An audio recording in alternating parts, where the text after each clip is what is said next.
Operation सिंदूर में सचमुच आप लोगों ने करिश्माई काम किया है। भारत का मस्तक सारी दुनिया में आपने ऊंचा किया है, इसलिए मैं आप सबके बीच आया।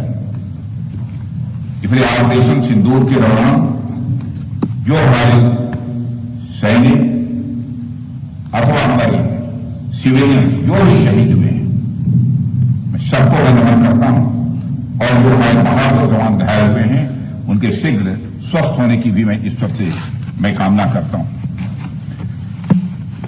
आप जानते हैं कि हमारे देश की मजबूत भुज में आप सबके बीच आकर मुझे स्वाभाविक रूप से गौरव की अनुभूति हो रही है।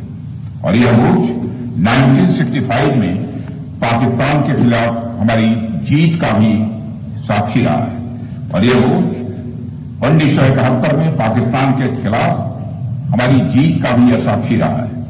और आज एक बार फिर यह भुज पाकिस्तान के खिलाफ हमारी जीत का साक्षी बना है। इसकी मिट्टी में देशभक्त की खुशबू है, और यहां के जवानों में भारत की सुरक्षा का एक अधिक संकल्प भी है। मैं आप सभी एयर वॉरियर्स, समस्त आर्म फोर्सेस और अपने बीएसएफ के सभी जवानों का यहां पुनः अभिनंदन करता हूं।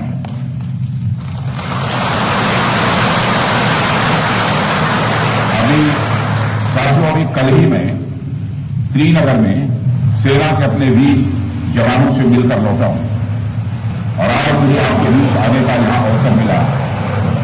कल मैं भारत के उत्तरी भाग में जवानों से मिला, और आज मैं भारत के पश्चिमी भाग में अपने एयर वॉरियर्स और अन्य जवानों से भी यहां मिल रहा हूं।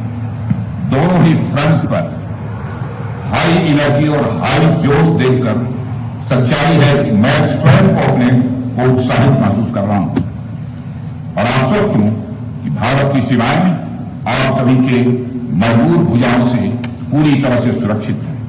ऑपरेशन सिंदूर, और मैं बताना चाहता हूं ऑपरेशन सिंदूर नाम किसने दिया?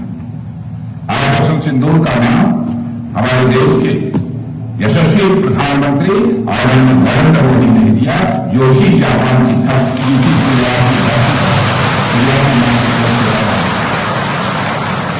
ऑपरेशन सिंदूर के दौरान जो कुछ भी आपने किया है, समस्त हिंदुस्तानियों को, चाहे वो भारत के रहने वाले हों अथवा दुनिया के दूसरे देशों में रहने वाले हों, सभी गौरवान्वित हुए हैं। भारतीय वायुसेना के लिए सिर्फ 23 मिनट यह काफी थे पाकिस्तान की सरजमीन पर बढ़ रहे आतंक के अजगर को कुचलने के लिए, और वह आपने करके दिखाया।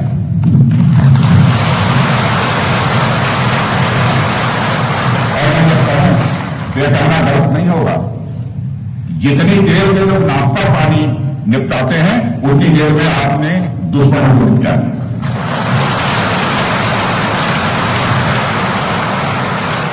आपने दुश्मनों की जमीन पर जाकर आपने मिसाइलें गिराई है। उसकी गूंज केवल भारत की सीमाओं तक ही सीमित नहीं हुई है, बल्कि सारी दुनिया में सुना है दोस्तों, सारी दुनिया में।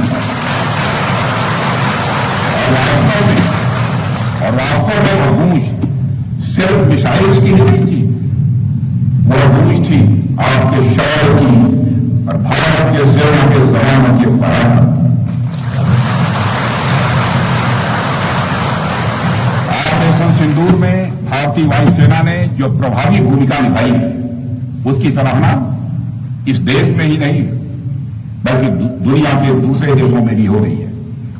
आपके इस ऑपरेशन में न केवल दुश्मनों को टारगेट किया है आपने, बल्कि उन्हें डेसिमेट करने में भी कामयाबी हासिल की है।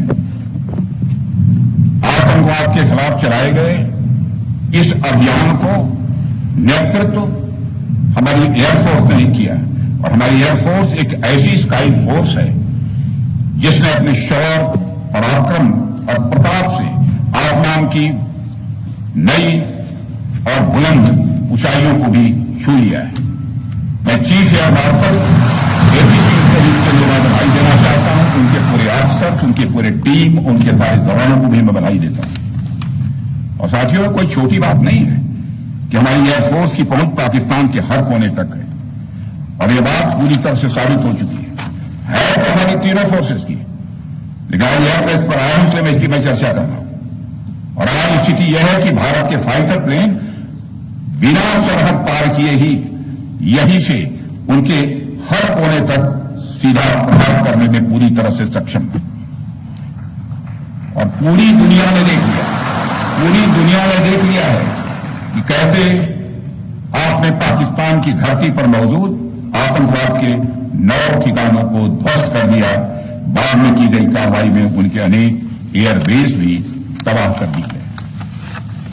ऑपरेशन सिंदूर के दौरान इंडियन एयरफोर्स ने केवल पराक्रम ही नहीं दिखाया है, बल्कि पूरी दुनिया के सामने प्रमाण भी दिया है।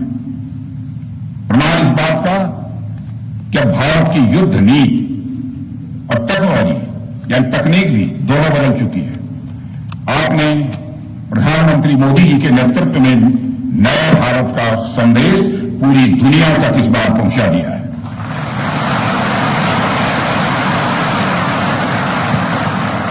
और साथियों, यह संदेश है कि अब भारत केवल विदेशों से इंपोर्ट किए गए हथियारों और प्लेटफॉर्म्स पर ही निर्भर नहीं है, बल्कि भारत में बने अस्त्र और शस्त्र भी हमारी सैन्य शक्ति का अब हिस्सा बन चुके हैं।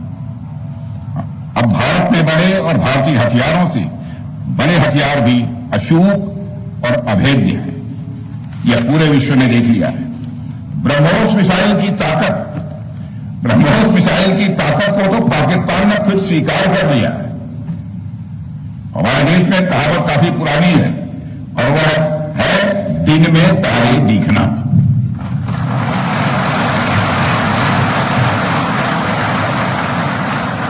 मगर भारत में बनी ब्रह्मोस मिसाइल ने पाकिस्तान को रात के अंधेरे में दिन का उजाला दिखा दिया है। रात के अंधेरे में दिन का उजाला दिखा दिया है। भारत के जिस एयर डिफेंस सिस्टम की तारीफ हर तरफ हो रही है, उसमें डीआरडीओ द्वारा बनाए गए आकाश और अन्य राडार सिस्टम की जबरदस्त भूमिका रही है। साथियों,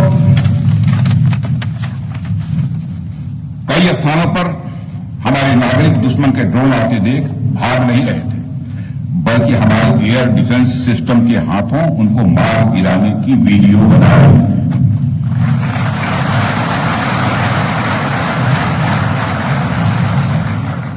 अब ड्रोन देखकर लोग भागने लगते हैं, लेकिन हमारे भारत के नागरिक वीडियो बना रहे हैं।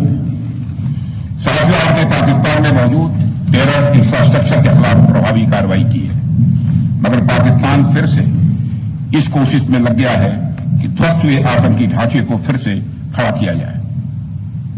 वहां की सरकार पाकिस्तानी आम नागरिकों से लिया गया टैक्स जैसे मोहम्मद जैसे आतंकवादी संगठन के आका मसूद अजहर को करीब 14 करोड़ रुपए देने में खर्च करेगी, जबकि वह यूनाइटेड नेशंस डेजिग्नेटेड टेररिस्ट घोषित हो चुका है। इतना ही नहीं, लश्कर-ए-तोयबा और जैश-ए-मोहम्मद के मुरूद के और बहावलपुर स्थित टेरर इंफ्रास्ट्रक्चर को फिर से खड़ा करने के लिए पाकिस्तान सरकार ने आर्थिक सहायता देने की घोषणा की है, लेकिन निश्चित रूप से इंटरनेशनल मॉनिटरी फंड से आने वाले $1 बिलियन के बड़े हिस्से को टेरर इंफ्रास्ट्रक्चर को फंड करने में इस्तेमाल होगा, ऐसा मेरा मानना है। तेरे एभली किसी गुरुत्वपूर्ण खबर देखा चाहती आम चैनल को लाइक, सब्सक्राइब और शेयर करो।